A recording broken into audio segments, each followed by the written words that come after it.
कधीकधी असं होतं ना, की आपण खूप मेहनत करतोय, पण कामात अचानक अडखळे यायला लागतात. मन विनाकारण अस्वस्थ होतं आणि रात्रीची झोप तर अक्षरशः उडून जाते. सगळं काही ठीक असूनही अचानक गोष्टी अशा का विस्कळीत होतात? हा अनुभव खरोखरच खूप खरा आणि अस्वस्थ करणारा असतो.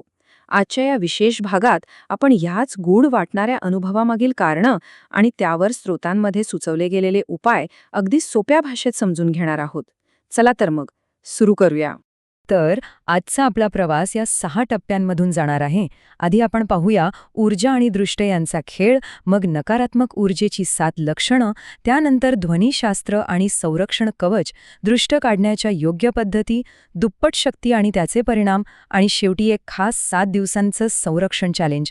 बघूया हे सगळं कसं काम करतं. सुरुवात करूया पहिल्या भागापासून, ऊर्जा आणि दृश्य, अदृश्य शक्तींना समजून घेणे. दैनंदिन आयुष्यात अचानक उभ्या राहणाऱ्या या अडथळ्यांमागे नेमक्या कोणत्या अदृश्य शक्ती काम करत असतात? चला या संकल्पनेचं थोडं तटस्थपणे विश्लेषण करूया. आता एक विचार करा. उत्तम नियोजन केलेली कामं अचानक का थांबतात?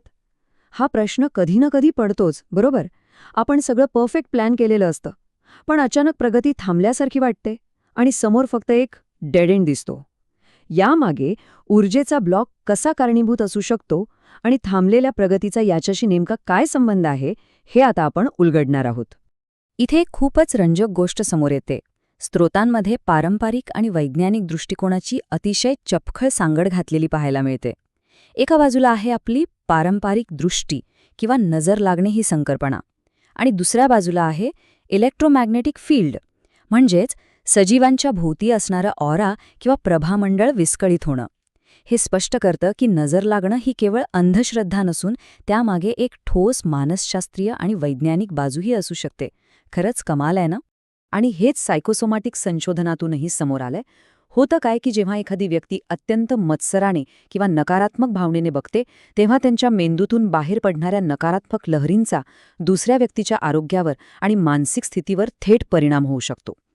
आता जर आपला ऑरा कमकुवत असेल तर या नकारात्मक लहरी आपलं अवचेतन मन म्हणजे सबकॉन्शियस माइंड थेट शोषून घेतं, आणि मग साहजिकच वागण्यात बदल होतो आणि कमालीची अस्वस्थता वाढते. तर आता वळूया आपल्या दुसऱ्या भागाकडे, नकारात्मक ऊर्जेची 7 लक्षणं, अडथळे ओळखणे. आपली ऊर्जा ब्लॉक झाली आहे हे नेमकं ओळखायचं कसं? चला या अडथळ्यांचं निदान करण्यासाठीची विशिष्ट लक्षणं पाहूयात. ही 7 लक्षणं आपल्या दैनंदिन आयुष्यात कशी डोकावतात ते जरा वेगाने पाहूया. 1. पुरेशी झोप घेऊनही अकारण थकवा आणि आळस जाणवणं. 2. कुठलंही वैद्यकीय कारण नसताना सतत डोकं दुखणं. 3. घरात अचानक विनाकारण भांडणं वाढणं. 4. ऐनवेळी होणारे आर्थिक नुकसान आणि निसटणाऱ्या संधी. 5. स्वतःवरील विश्वास कमी करणारं नकारात्मक विचारांचं चक्र. 6. लहान मुलांचा अचानक रडणं किंवा हट्टी होणं. आणि 7. सगळी ठरलेली कामं रेंगाळून समोर फक्त डेड एंड दिसणं. स्रोतानुसार ही सगळी लक्षणं ऊर्जा ब्लॉक झाल्याचा स्पष्ट संकेत देतात. आता समस्या तर समजली, पण त्यावर उपाय काय? तो पाहूया तिसऱ्या भागात, ध्वनिशास्त्र आणि संरक्षण कवच, मंत्रांची ताकद. ज्याप्रमाणे एखाद्या व्हायरसपासून वाचण्यासाठी आपण लस घेतो ना, तशीच ही नकारात्मक ऊर्जेविरुद्ध एक प्रकारची ढाल बनवण्याची पारंपरिक पद्धत आहे. स्रोतामध्ये एक अत्यंत शक्तिशाली उपाय सांगितलाय, तो म्हणजे हा मंत्र, ओम हम हनुमते रुद्रात्मकाय फट. असं मानलं जातं की हा मंत्र उच्चारल्यावर व्यक्तीच्या शरीराभोवती सकारात्मक लहरींची एक अभेद्य भिंत तयार होते.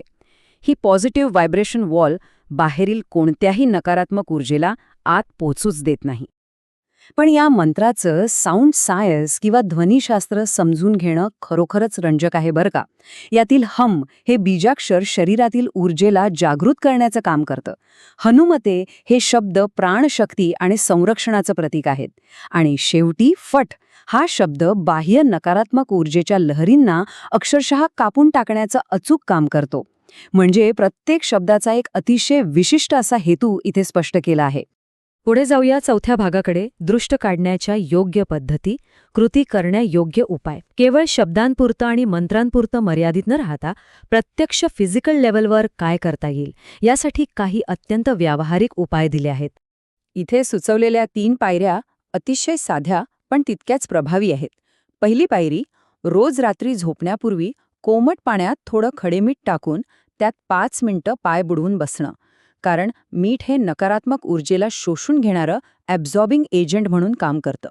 दुसरी पायरी, संध्याकाळी घरात कापूर जाळणं, ज्याच्या धुराने जंतू आणि निगेटिव्ह एनर्जी दोन्ही नष्ट होतात. आणि तिसरी पायरी म्हणजे लिंबू मिरचीचा वापर. ह्यामागचा तर्क असा आहे की यातील सायट्रिक ॲसिड आणि तिखटपणा वातावरणातील जडपणा कमी करायला मदत करतात. भारी आहे ना? आता 5वा भाग, दुप्पट शक्ती आणि परिणाम, खऱ्या आयुष्यातील प्रभाव. हे सुरुवातीचे उपाय अधिक प्रबळ कसे करता येतील? हा भाग प्रामुख्याने ओरा मेंटेनन्सबद्दल आहे, ज्यामुळे या उपायांचा परिणाम अक्षरशः दुप्पट होऊ शकतो. स्रोतात एक 10x फॉर्म्युला दिलाय, जो अतिशय प्रभावी मानला गेला आहे. सकाळी शांत बसून मनातल्या मनात सकारात्मक विचार म्हणजेच अफर्मेशन्स करणं आणि त्यासोबत आपल्या श्रद्धेनुसार दुर्गा कवच किंवा हनुमान चालिसा यांसारख्या ग्रंथांचं पठन करणं.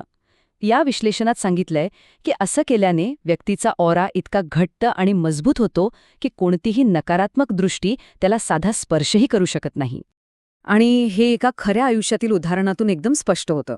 बघा, सुरुवातीला एका व्यक्तीचा व्यवसाय उत्तम चालला होता, पण अचानक झोप उडणं, रात्रीची विनाकारण भीती वाटणं आणि व्यवसायात मोठं नुकसान सुरू झालं.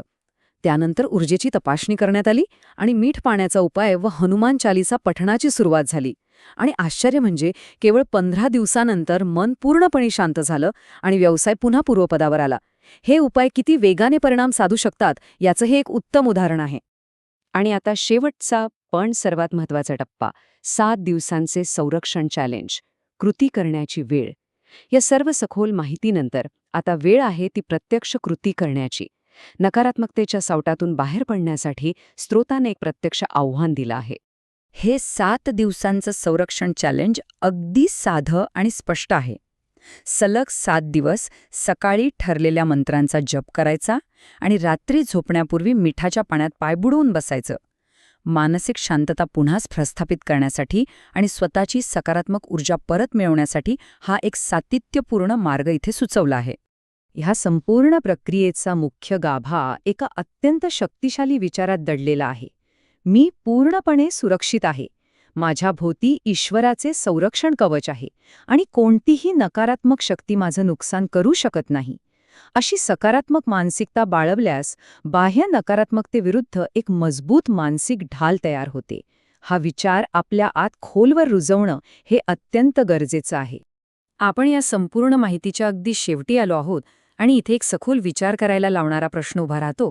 योग्य उपाय आणि खंबीर सकारात्मक मानसिकतेच्या जोरावर केवळ 7 दिवसात सकारात्मक ऊर्जा आणि मानसिक शांतता खरोखरच परत मिळवता येऊ शकेल का, यावर नक्की विचार करा.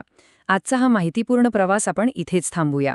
जर कोणाला अशीच अस्वस्थता किंवा अडथळे जाणवत असतील तर त्यांच्यासोबत ही माहिती नक्की शेअर करा, कारण योग्य माहिती एखाद्याचं आयुष्य खरोखरच अधिक सकारात्मक बनवू शकते.